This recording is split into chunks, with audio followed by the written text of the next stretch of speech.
हाँ भाई, आज हम डिस्कस करेंगे +2 physics magnetic effect of current and magnetism.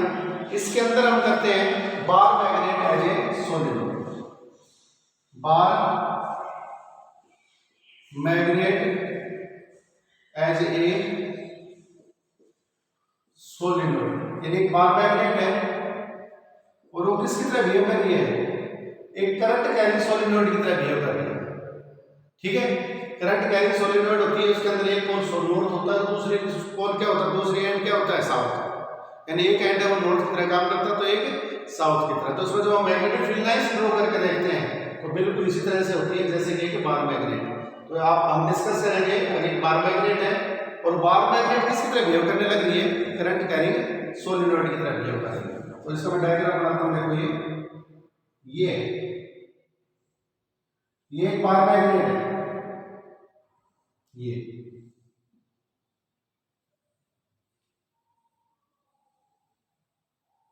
ठीक है, और ये इसकी एक्सियल लाइन है।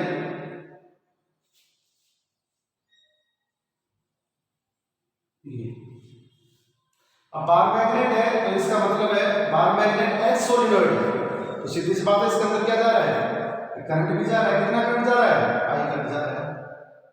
इसका रेडियस कितना है? ए इसका रेडियस है। ये इसका सेंटर है, इसकी लेंथ है होगी यहां से यहां तक की लेंथ कितनी होगी है? टोटल लेंथ कितनी है? 2 है। बार मैग्नेट है सॉलिनॉइड है तो ये है बार मैग्नेट एज सॉलिनॉइड। तो भाई आप सॉलिनॉइड की तरह बिहेव करवा रहे बार मैग्नेट को, तो इसका मतलब है इसके अंदर एक टर्न प्रत्येक टर्न में करंट कितना जा रहा है? आई। इसका एरिया कितना है? रेडियस कितना है इसका? ए इसका रेडियस है। और इस छोटे से एलिमेंट की वजह से छोटा सा टुकड़ा ले लेंगे। देखो ये एक छोटा सा टुकड़ा है जिसकी लंबाई कितनी है? dx। ये dx है, ठीक है। और इसकी वजह से फिर यहां पर हमें बिंदु निकालनी है। ये T पॉइंट है, इसको हम कह सकते हैं ऑब्जर्वेशन पॉइंट। ये क्या है? ऑब्जर्वेशन पॉइंट है। यानी छोटे से एलिमेंट की वजह से जिसकी लंबाई कितनी है? dx है। इस छोटे से एलिमेंट की वजह से मैग्नेटिक फील्ड कहां निकालनी है? ऑब्जर्वेशन पॉइंट T पॉइंट पर निकालनी है। और उसके बाद हम क्या करते हैं? पूरे का इंटीग्रेशन करते हैं। कहां से लेकर? -l से लेकर +l तक या फिर 0 से लेकर 2l तक। तो इसका जो मैग्नेटिक फील्ड आती है एक्सियल लाइन पे वो उसी तरह से आती है जैसे कि एक बार मैग्नेट उसकी सॉलिनॉइड की होती है। ठीक है, तो यहां से यहां तक की डिस्टेंस मैं मान लेता हूं r' और r' equal to r - x। ये देखो r - x है। यहां से यहां तक की जो डिस्टेंस है ये डिस्टेंस है, ये x है, ये डिस्टेंस है। ये यहां से यहां तक जो स्मॉल एलिमेंट है वो कितनी डिस्टेंस पर है? x पर।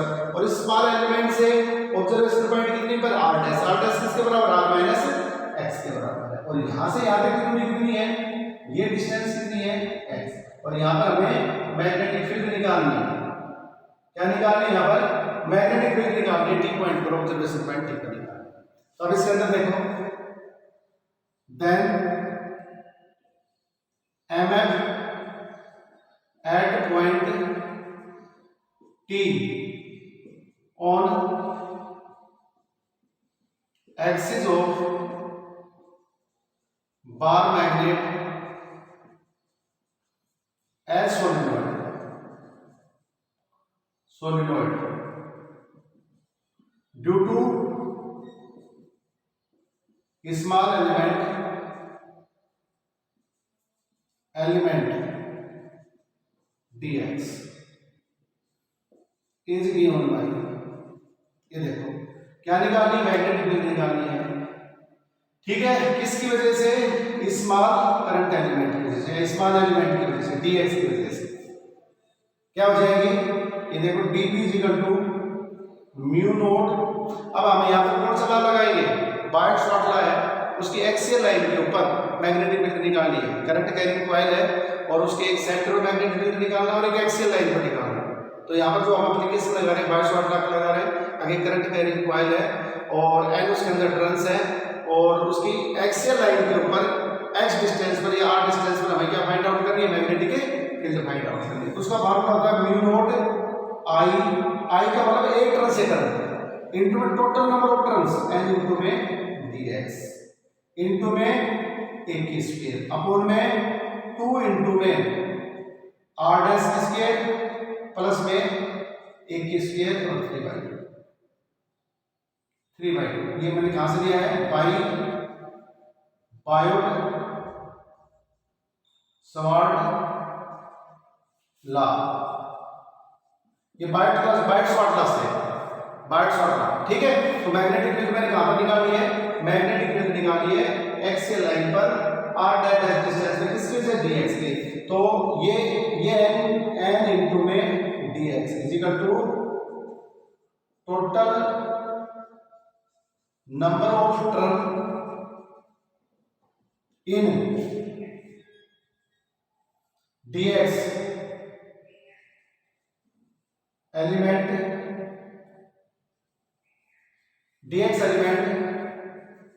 Of bar magnet as solenoid और n का मतलब क्या होता है, number of turn per unit length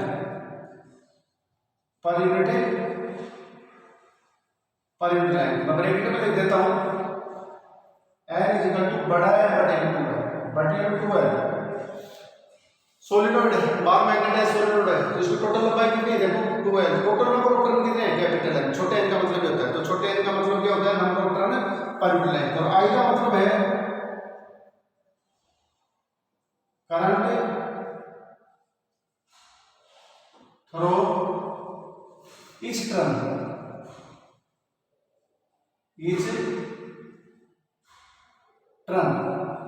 solenoid के अंदर प्रत्येक टर्न पर करंट कितना जा रहा है, तो मुझे टोटल करंट लेना है ना, तो ये तो फार्मूला होता है भाई। टोटल नंबर ऑफ टर्न्स कितने हैं, number of turn current length into length कितनी है dx, number of turn current length कितना है छोटा है, तो टोटल इस दूरी में dx के अंदर टोटल नंबर ऑफ टर्न कितने हो गए n इनटू dx हो गए। एक टर्न से करंट कितना जा रहा है, i जा रहा है, तो टोटल करंट कितना होगा i इनटू में n इनटू में dx और इनटू में क्या है इसका रेडियस की स्क्वायर अपॉन में 2। ये फार्मूला है बायोट लॉ में। बायोट लॉ का एप्लीकेशन हमने किया एप्लीकेशन, एक तो magnetic field eight A centre of coil और एक है magnetic field eight A axis of the current carrying coil. Biot law का एप्लीकेशन उसमें देखना, उसमें ये फार्मूला है, ठीक है। चलो उसके बाद में करते हैं। अब यहां पर r डैश को ढूंढना है, r डैश ढूंढना है हेयर। यहां पर r डैश किसके बराबर है, r dash r minus x।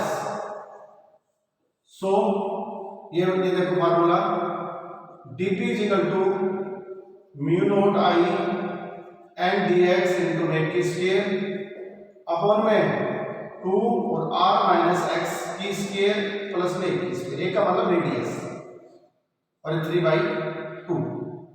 ये हमारा मैथमेटिकल फार्मूला बन गया।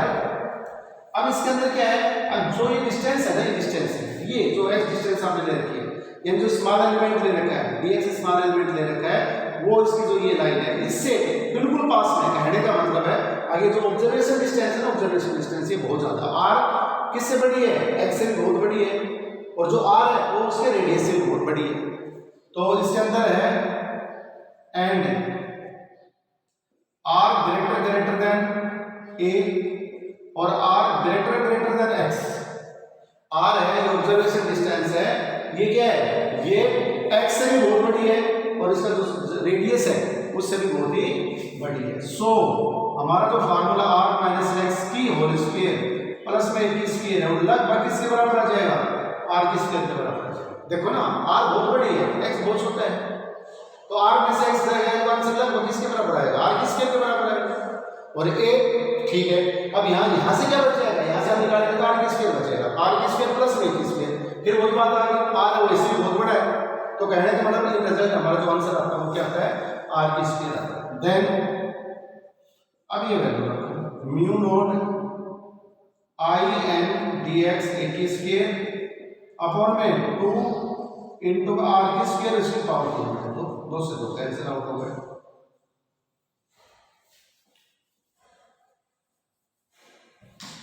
ठीक है भाई।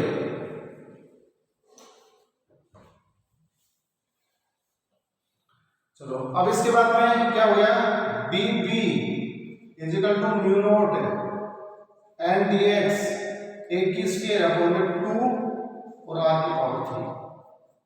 ये तो किसकी वजह से है, ये तो स्मॉल एलिमेंट की वजह से, यानी बार मैग्नेट है सोलेनोइड की तरह। आप कह रहे हो बार मैग्नेट सोलेनोइड की तरह, तो सारी बातें सोलेनोइड की तरह करनी पड़ेगी कि करनी पड़ेगी। अब भाई ये बार मैग्नेट है मान लो, और मैं कह रहा हूं सोलेनोइड है, तो इसका मतलब है ये सोलेनोइड 1 टर्न 2 टर्न 3 4 इस तरह से आप एक सोलेनोइड ही मान ली थोड़ी देर के लिए। बार मैग्नेट है सोलेनोइड, आपके दिमाग में चल रहा है सोलेनोइड है, सोलेनोइड का नंबर ऑफ टर्न भी होगा, सोलेनोइड है तो इसका रेडियस भी होगा, ठीक है। तो इस तरह से है, तो सोलेनोइड के कहां पर है, एक्सियल लाइन होगी, तो सोलेनोइड की कहां पर फील्ड निकालनी है भाई, एक्सियल लाइन के ऊपर फील्ड निकालनी है। एक्सियल लाइन पर मैग्नेटिक फील्ड निकालेंगे तो वो है।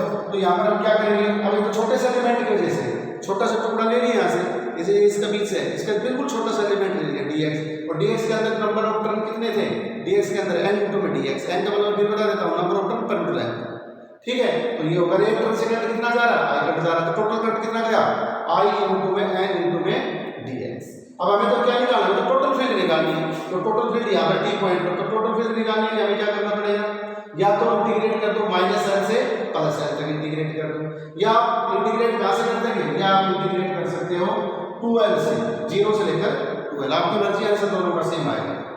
Now total mf at point t due to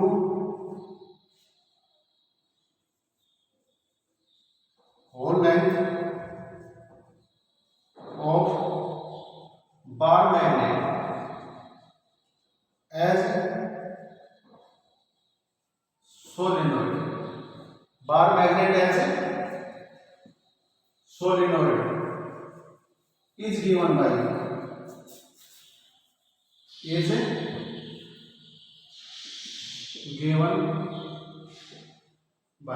ठीक है भाई। Total magnetic field at point T T आएगा भैया, at point T due to whole length of bar magnet as solenoid is given by, तो इसका इंटीग्रेट कर दो, mu naught बाहर आ जाएगा, आई बाहर आ जाएगा, एन बाहर आ जाएगा, एक की स्केल अपॉन में 2 आर की पावर 3, इंटीग्रेट कर दो 0 से लेकर 2l, और किसका इंटीग्रेट कर देंगे, ds का इंटीग्रेट कर देंगे। टी पॉइंट पे निकालना है हमें, अरे फिर कहां पर निकालनी है, टी पॉइंट पर है, टी पॉइंट पे निकालनी ऑब्जर्वेशन पॉइंट है, एक्सियल लाइन है, बार मैग्नेट है उसकी एक्सियल लाइन है, ठीक है। तो उसके ऊपर टी पॉइंट ऑब्जर्वेशन, तो यहां पर क्या करें, यहां पर माइनस l से प्लस l कर दो, तो इसका इंटीग्रेशन क्या होता है, ये आपको पता है 2l, और dx का जो इंटीग्रेशन होगा 2l होता है।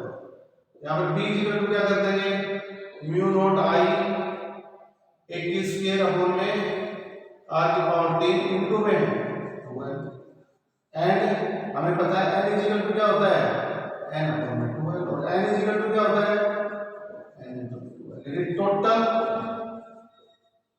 नंबर ऑफ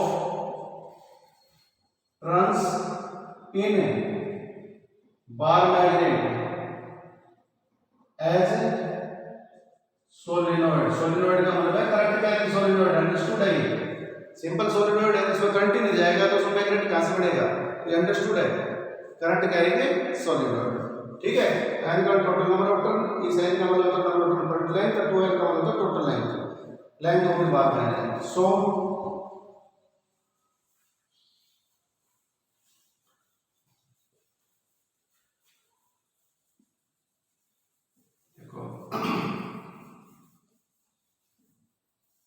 अब है सो, अब इसको पूरा कर लो, तो b इक्वल टू क्या हो गया, म्यू नॉट i, और इसकी जगह n इनटू 2l की जगह क्या कर देंगे, कैपिटल N कर देते हैं, तो n एक की स्क्वायर अपॉन में यहाँ पर 2 आएगा, 2 अपॉन में 2r की पावर 3, ठीक है। देखो ये n into 2l, n into 2l किसके बराबर होता है, कैपिटल N के बराबर होता है।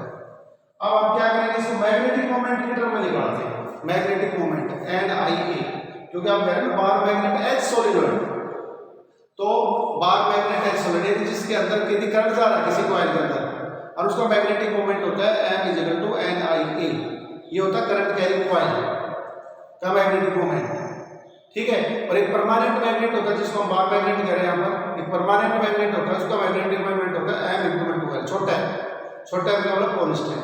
तो आप देखो ये आप क्या करें, बार मैग्नेट है सोलिनॉइड, यानी एक सोलिनॉइड की तरह बिहेव करवा रहे हैं, यहाँ पर मैग्नेटिक मोमेंट क्या आएगा M × 2L नहीं आएगा, किसकी तरह आएगा M = NIA। तो M = NIA है, ये करंट कैरिंग कॉइल की वजह से मैग्नेटिक मोमेंट होता है, और बार मैग्नेट परमानेंट मैग्नेट का जो मैग्नेटिक मोमेंट होता है वो M × 2L।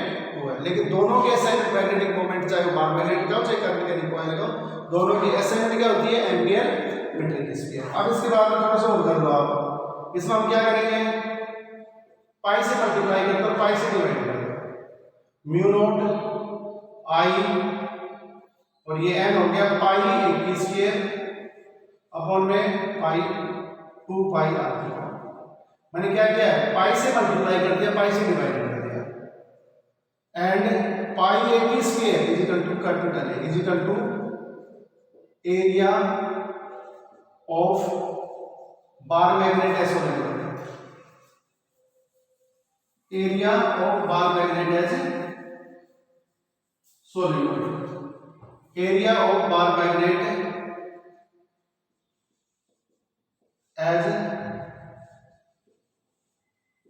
सॉलिनॉइड, ठीक है। So B = μ0 n I A upon में 2 पाई r। अब ये फार्मूला होता है M = NIA, ये होता है magnetic moment, magnetic moment of bar magnet as solenoid.